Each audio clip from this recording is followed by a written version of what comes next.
Sneakers and Cleats, the podcast. Welcome back to the Sneakers and Cleats podcast.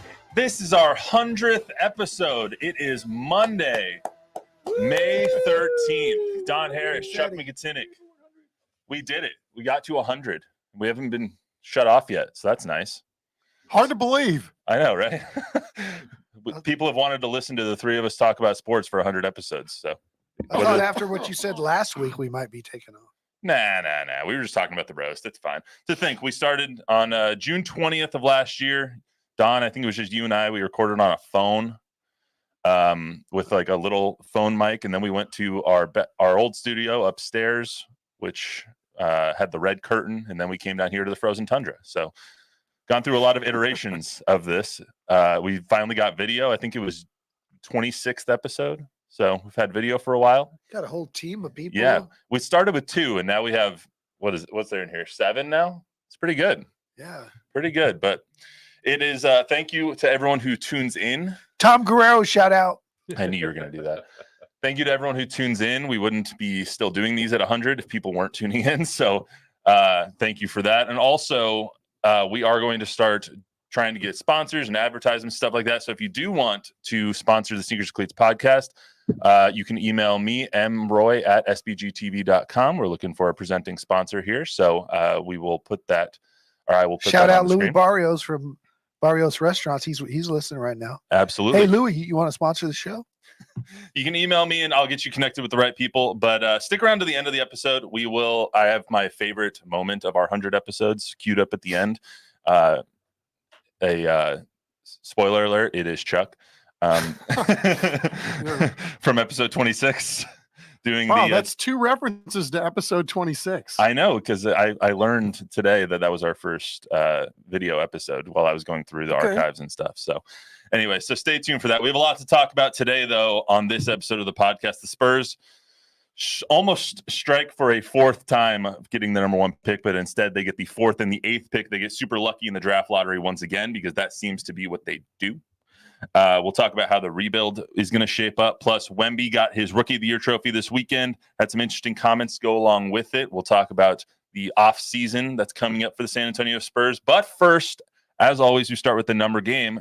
And the origin of this was back on August 17th, episode 16. Matt, I think when you announced episode number 16, I think we should start a new tradition. Jersey number that pops into mind, 16. Joe Montana. Joe Montana was the origination. Wow. Don having the idea on remember that. episode 16. Obviously, that was before we had video because I only played the slate there. So now we're on episode 100. For me, 100 is one thing. It's Wilt Chamberlain. It's kind of expanded to not just jersey numbers, but now just numbers as well. So 100, there's nothing more important than number 100, Wilt Chamberlain, 100-point game. Yeah, writing it on a piece of paper. Literally right there. I got the video. Who was the old guy that was the old stats guy for the Sixers that wrote the NBA Register and NBA Guide? He was the league statistician too. He was the guy that was at the gym in Hershey that night, and it wasn't televised. There was 1 or 2 radio guys and a couple of beat writers in there. And it was his idea, and he just scratched it on a piece of paper. There was no New York media present. There was no members of the press there. There was 2,000 people on March 2nd, 1962 in Hershey Sports Arena. Not televised. There's just audio recordings of the 4th quarter of that game. And now something like that would have happened. You'd had a post-game concert. You would have had everything going crazy if that happened today. But that's what I think about when I think of 100. You can also think of zeros, number 0. Double zero. Double zeros. Yeah. Johnny Moore. Jim Otto is the 00 I think of most. Yeah. Okay, that's a good one. Jim Otto, I had him on the list. Also, Robert Parrish. Yeah, the Chief. Very good. The Chief's mea culpa in San Antonio. Remember that? No. Also got Dame Lillard, Russell Westbrook, Jason Tatum, Gilbert Arenas, all good zeros or double zeros. But your suggestion made it 84 episodes, Don. That's pretty good. Nice. Yeah. The way to start off the pod. And I think we could start over for the next 15 because we didn't do 1 through 15. Yeah, once we get to the 115th episode, we'll have to figure out a new game. But until then, I'll tell you right now, 107, I'm going to be putting out John Elway. So we have to at least go through that one. Also happening in 2000, as we continued through this game, we got to the 60s. Now I was like, there's not a lot of great 60s. So let's talk about what happened in the year. So as we get to the year 2000, the Rams beat the Titans 23-16. That was on January 30th, 2000. The MVP was Kurt Warner. Did you guys go to that one? Was that one of the Super Bowls you two have attended? I have not. Yeah, you're talking Brady's first? No, there was the Rams against the Titans when the Titans got tackled in the 1 yard line. I was not at that one. Gotcha. The whole second half you couldn't see on TV because it was smoke from the halftime show. It never left. That's what everyone remembers from it. The whole second half was just smoky. 2000 was also the Lakers defeated the Pacers. That was the first game of their three-peat with Cole High School's Shaquille O'Neal starting off that three-peat with the Lakers. Shaq was the best player on the planet for those 3 years. He was the best player on the planet for about a 5-year stretch there. I will go to my grave saying that Shaq is the most dominant player of all time. Okay. You're going to say it's Wilt. We just talked about his 100-point game, so I just think I know you well enough to know that you're going to say it's Wilt. I mean, come on, man. I could do 30 minutes on Wilt, but just look at this. Look at the record book and look at his numbers. It's crazy. Everybody likes to say because he played against plumbers. No, nobody else in the history of the game against the people they were playing against has been as dominant. Wouldn't be a episode of Sneakers and Cleats without a little bit of a rant from Don Harris. So sorry. I had to get that out there. That's what I was hoping for. Yankees beat the Mets 4-1 in the World Series. And I always have to put some Tiger Woods stats in there since we're here. He won the British, the US Open, and the PGA that year. The US Open, he won by 15 shots, which is still down a year for Tiger, I see. Yeah, right. Wow. I think that Come on, Tiger, you're better than that. That capped off the career Grand Slam for him as well, since he had already won the Masters. So I love Tiger, and he's my favorite athlete of all time, and I will continue to say it. So we got a comment from a Jordan Elder. Hi, Jordan. Happy 100. Hey, thank you. Shout out Jordan Elder. Shout out to my wife, Jordan. I also love that promotions made us a little 100 down on our bottom right corner. They added the 100th edition to the Sneakers and Cleats podcast down there. So that's nice of them as well. And your shirt almost looks like a 100 if you did something with the R. Yeah, so maybe next time, maybe 200. Nice product placement, surreptitiously. All right, well, let's get to some stuff that everyone came here for. The Spurs get lucky in the lottery again. Not as lucky as last year, but still lucky nonetheless. I would argue actually maybe rivals as lucky as they did last year because they got to keep their pick this year, and they also got Toronto's pick. But let's hear when that moment happened. The fourth pick in the NBA draft goes to the San Antonio Spurs. So the Spurs had a 10% chance to get the first pick in the draft. They ended up having 4, which is still a really good draft place for them, especially in a draft like this, which there's no consensus number 1 pick, really. You can give 4 different teams the number 1 pick. You'll get 4 different answers about who exactly they want, who they think the best player is. But when it comes to this draft, Spurs now have 4 and 8. What positions do they need to be searching for with 4 and 8, Don? This is a draft. By the way, Spurs have been in the lottery 6 times. They've never moved down. They've moved up 5 times and stayed the same once. So the Spurs are the luckiest team in lottery history. Not to mention David, Tim, Wemby. Mm-hmm. I think if you start looking at position in this year's draft, you're going about it all wrong. Like everybody knows the Spurs need a point guard, and everybody's talking about Rob Dillingham or Nikola Topic as being Stephon Castle, even though he's a 2, could play point. This is a year where you watch who goes off your board at 1, 2, and 3. Your best player on your board at 4 is who you take. You can address the point guard need in other ways. You can sign a veteran with your $20 million of cap space. You can package picks if that's the way you want to go. I do think that maybe Dillingham is the 4th best player in this draft, but I'm not the Spurs. So I think Dillingham out of Kentucky. I think if Sarr at 7-1 is available at 4 and he's your best player on your board, that's who you take, even though it doesn't necessarily fit with Wemby. Because I think, again, you can move him and create other options with trades. So It's because there's not a great player in this draft. We don't even know if there's an all-star in this draft. You take the best player. Sure. I think that's always the case. I think you always, especially when you're talking about having 5 guys on the floor, you have to take the best guy. And especially with the way the NBA has evolved, that's what this league has become. It's the 5 best guys are on the floor. It's become a positionless league in a lot of circumstances. I mean, look at the way the Spurs played at the beginning of this year with Victor, a quote unquote traditional 5, playing away from the basket. You've got to go get the best guy, period. End of story. This draft reminds me a lot of 2013 when Anthony Bennett went number 1, and you're going to have some good players, but there might not be at number 1, number 2, number 3, number 4. Best player in that draft, I believe, was Giannis, and he came number 15. So, But that's an anomaly because when they talk about Giannis or Kobe, you got to throw that out because they were unknown kids. I get that, but the point still stands is like you don't know who the top players are going to be in this draft. It could be someone that's taken at 15. It could be someone that's taken at 8. It could be someone that's taken at 4. It's true every year. Yeah, I mean, last year, you don't really. Well, I mean, think again, that, we'll see. We'll see with over Wemby. time. I mean, yes, over 1 year, I'd say yes, he for sure got the right guy in the right spot. But let's see what happens over a decade. But some of those drafts where there's that consensus number 1 pick, there's going to be less obscurity or less. There's more ambiguity in Thank you. between picks. Thank you. Yes. But that's kind of how I think about this one. I think the best players in that draft ended up being C.J. McCollum, and Rudy Gobert was in that draft, and Giannis was in that draft. And so I kind of look at this one the same way, where it's like, okay, you have 4 and 8, you can still maybe get the best player on your board at 4 because you might have your board differently than the guys above you. Look at the draft, the Luka draft, the Trae Young draft. Ayton and Bagley went 1-2, and Luka and Trae went 3-5. 3-5, yeah.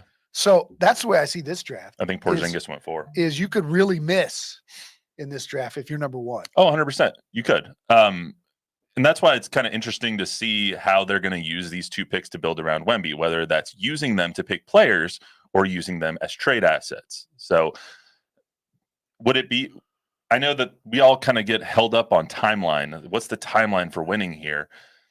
I don't think they're too worried about timeline, and we've discussed that a lot, but what is the best way to create around Victor with these 2 picks? Is it trading them or is it using the 2 picks, Chuck? I think it's probably using them. I mean, if you're talking about working around the Wemby window, it would behoove you to start getting some good players that match him in age and also contract status. So I think they have to use them in that regard. Could you trade out and then, maybe if you don't, or if you're not, well, if they're not comfortable with any of those people in the top 4 picks, I guarantee you they'll be trading back. But it'll be interesting to see how they pair it. But I think just from the 40,000 foot view, the goal now is to get as many young players that you think can play that also match Wemby's age and contract status. Agreed. Everybody's talking about trade these picks for Trae Young and Wemby wants to win now. That's all hogwash. Wemby wants to win now because everybody wants to win now. But Wemby is on board with the plan. And the plan is to build this out like Oklahoma City. And Oklahoma City did it with Giddey and Williams and Chet. They lucked out getting SGA in that trade 11. with the Clippers for the Paul George trade. But the Spurs are planning on building this out through the draft. Why trade and give a ton of money and kill your cap for a guy that Trae Young's not going to come in here and make them title contenders overnight.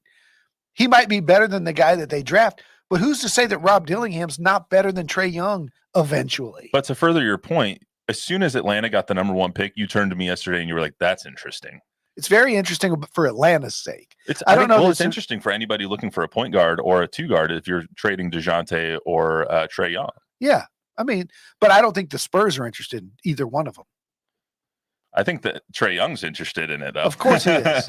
Everybody's going to be interested in coming to play with Wemby.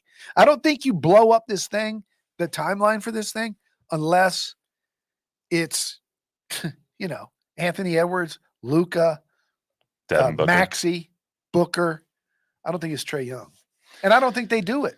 I think they draft 2 young players that are good players and see, because why would you want to, you got these Atlanta picks coming next year and in 27. You can build this thing out. And Wemby's still only 20 years old. As I've said before, the goal is to win every championship between his ages of 24 and 34 and win them all. But that's not to say that the next 3 years aren't relevant. Right. But look what Houston did.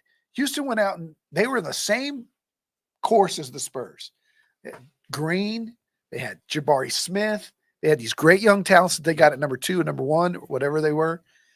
They went out and they spent $40 million on Van Vliet And and Dylan $20 Brooks. million on Dylan Dylan Brooks. And they didn't make the playoffs. And Chuck and I were talking yesterday. The Clippers are at the beach with Kawhi and Paul George and James Harden. Russell The Westbrook. Suns are sitting on the beach with Booker, Beal, KD. The Bucks are sitting on the beach with Dame. And so you go out and get Trae Young. It doesn't guarantee you anything. No, but to your point about the assets, they have so many assets. You can only keep so many players on this roster. You can't use all of these assets. You have 4 picks this year. What?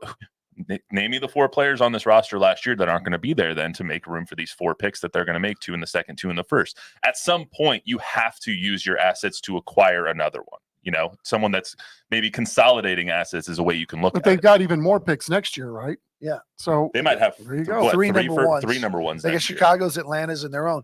What happens is guys like Malachi Branham drop off, just like they've over the course of time. The Lonnie Walkers of the world, Julian Champagne's. they drop. Champagne can play. He can. I think you keep the guys who can play at low salary costs. But the Blake Wesleys are a guy that you could get a pick for, or maybe he develops. But if these guys are better than Blake, like if Dillingham comes in, he's automatically probably better than Blake Wesley, right? So you're not going to give him a second contract.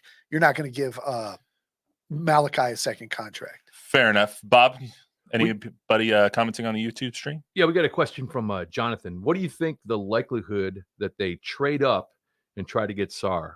4 and 8 for one, or Keldon for first pick? Maybe bringing Murray back in some sort of a deal.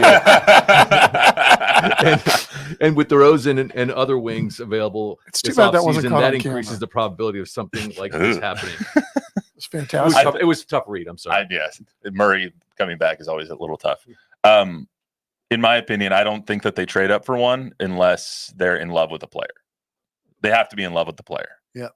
Agreed. But there's also the very real possibility that someone else above them isn't in love with the player and they don't have to move up at all. I don't want to change the subject. Does anybody feel bad for Detroit? Yeah.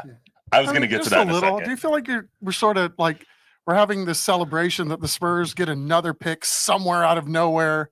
The ball bounces their way, a 50-50 chance that they don't get the pick. But of course, heads I win, tails you lose every single time, right? And yet here's Detroit. They suck beyond all things that suck. And now they go into the offseason for a second year as the team that goes from 1 with the worst record drops to 5, which has never happened before until it's now happened twice to them. I mean, how do you get up from off the deck if you're the Detroit Pistons when this continually happens and you're just bad at gambling? I don't feel that bad for them. They had the number 1 pick a couple of years ago and got Cade Cunningham. So, spread the love. Spread the love. Come on, Cade Cunningham or Paolo Banchero or Wemby? Cade Cunningham's pretty good. Okay, pretty good. He's not that good. I just feel bad, man. Got- I feel awful for them. And Chuck, then you gotta- Portland, too, Charlotte, Bob, some of you got these another one? teams that they're just like window dressing for the rest of the league, right? It's just luck, though. A once proud franchise, the Detroit Pistons. They And won this is what we've got for They them. won a championship in the last 20 years. They're fine. Hey, we're getting a lot of comments from one Tom Guerrero. Oh, God. He just his last one was Spurs need a good backup for Wemby. Well, so They Speak- might have one. speaking of that, I love Sandro Kelishvili. I love they him. need to re-sign him. But a lot of people that I've heard this morning, obviously the pundits all talking about the NBA draft, I've suggested Klingon to San Antonio. That's the reaction I was expecting. Why would you not like Klingon, Don? I will take you to dinner if he goes before 10. I'll take that. I'll take that bet. He's going in the top 10. I think he goes 12, 14. Look, Edie will go 14. neither one of these guys can play dead in a Western. So in the NBA. when we saw the Spurs go on this massive Dead in the losing Western. That's fantastic. Sorry. when the Spurs went on that big losing streak, they tried to play Zach and Victor together, and it didn't work. And so that's why I don't see the cling and fit. Maybe without Wemby in What there. did Chuck just say? It's a positionless league. You got to be able to guard on the perimeter. Can you who is he going to guard that's not going to blow by him? Like in college, they stuck him right under the basket and played zone because it was college basketball. He's a very good college basketball player. But in the NBA, you're going to have to guard the 3-point line and chase somebody to the rim. He's not going to be able to guard anybody. Rudy Gobert's had a very good NBA career. He could have that kind of NBA career. No, he's not as athletic as Rudy. Isn't he? There's no way. We disagree He's a on that big one. stiff. All right. Well, speaking of people who aren't big stiffs, let's go to Who is he? He's Valanciunas, maybe? No, Valanciunas can actually shoot. So you're saying he's I not think as he's good worse as than Valanciunas. Okay, so should he go in the top 10? No, but I'm not an NBA drafter. Come on, man. Okay, if he goes in the top 10, it shows you how bad this draft is. That's fair. He's just been climbing up draft boards. Edie has also been climbing up draft boards, but I have no faith in Edie. But anyway, let's get to skip through the draft now. And what happened on Saturday was really cool. I got to go to the Rookie of the Year celebration they had over at the Scobie Planetarium at San Antonio College. Victor finally got his Rookie of the Year award. They waited till a Saturday. I don't know why they waited till a Saturday. It's the only day they could get the planetarium. So he had this. They played 2 videos in the planetarium with 50 or 60 kids present from local boys and girls clubs and all that stuff. And they played 2 videos. The second of which was written completely by Victor and him saying what kind of the fans meant to him, his family meant to him, what this year meant to him. I wanted to play a little bit of that because it was exceptionally well done. Of course, to the real day ones, my family, who contribute more than anyone else to my happiness. But also to the ones who became my family, you, the fans. To the horn honkers, mural painters, selfie takers, sign makers, head shavers, costume wearers, art creators, breakfast taco bringers. But also to the ones who made my first minutes ever in San Antonio unforgettable. And even the ones who were already supporters the very day I officially became a Spur. And to the city of San Antonio, who was turning up on lottery night. Thinking of it, I think our story started even before that. So, thank you to all the fans, to the ones who already support us the best they can, but also to the next generations of fans who are going to grow with me. How do you not love him? It's the same guy we saw day 1 at the draft a year ago. He just captivated everybody with his humanity and his empathy and his thoughtfulness. Everybody was talking about his length and his physical skills, but this dude, Sean Elliott, talked about the first day that he met him with that dinner. He's just different. The guy, he's thought of those things. When he went in the cowboy hat, went in the bar, met with fans, that was his idea. He told the Spurs that's what he wanted to do. This was his idea, this whole Scobie Planetarium, meeting with kids and writing this poem. And he lectured kids on dark matter in his second language. And he's 20 years old. How smart do you have to be? It was also his idea, I believe, to, when he was out the last couple of games of the season, serve hot dogs and concessions at the game before the game started. It's like he just does things differently. He gets it. Chuck? I agree. I don't know what else you want me to add. Well, after the video, after all that stuff was the press conference, and he kind of laid out his priorities while he was appreciative for the Rookie of the Year voting, appreciative for the trophy. He doesn't really mince words when it's like, how important is this to you? Not that much. Of course, I want to win as soon as possible, and I want the team results to be there, but I didn't expect to be champions in my first year.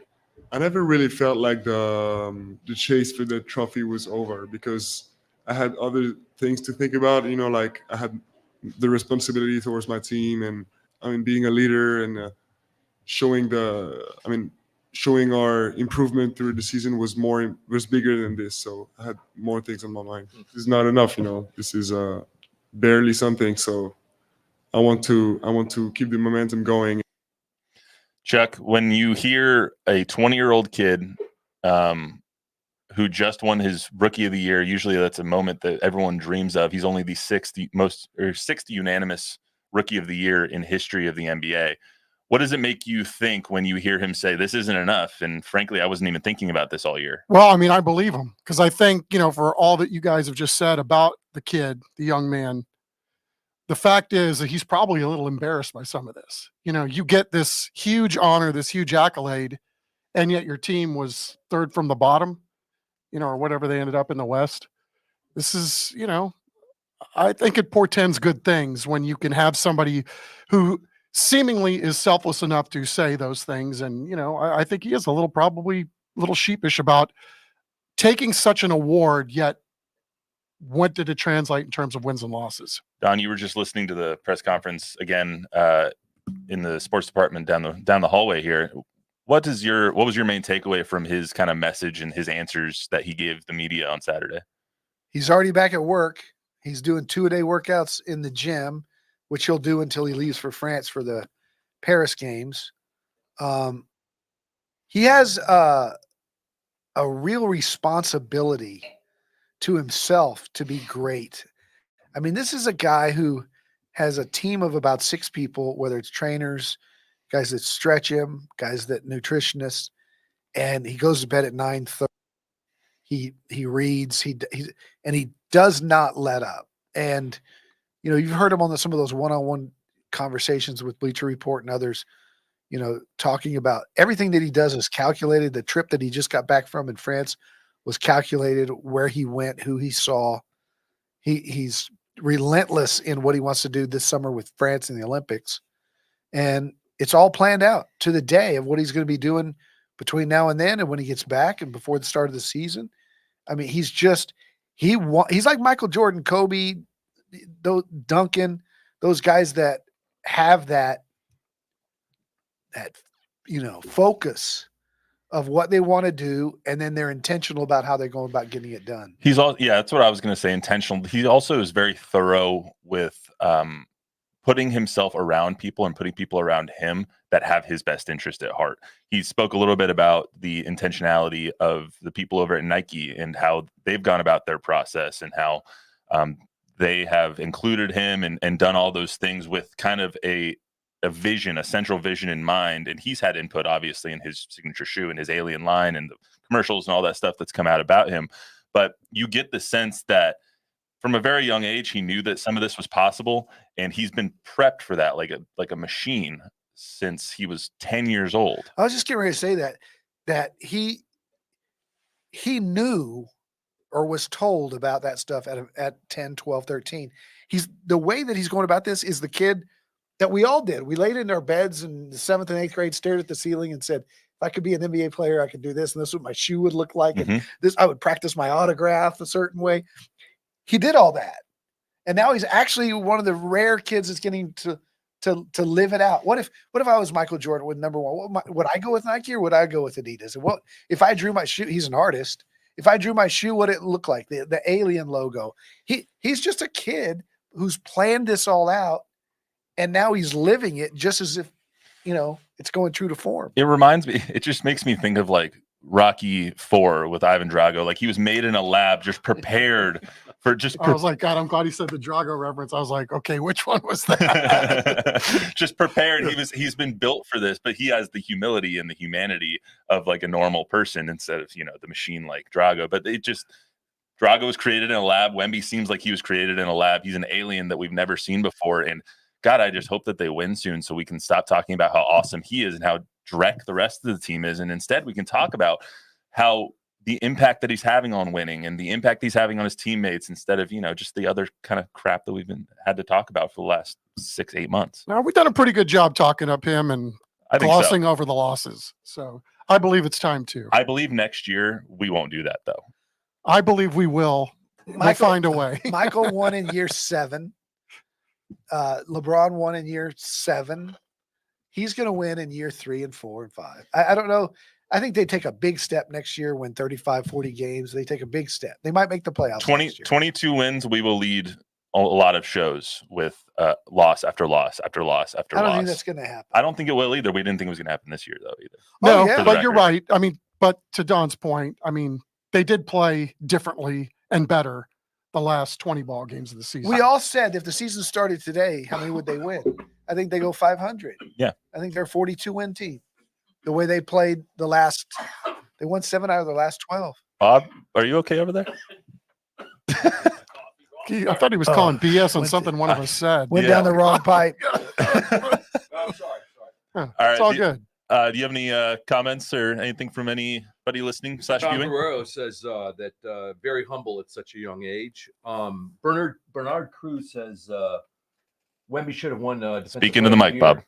Says that Wemby should have won Defensive Player of the Year, but our loss record was a factor.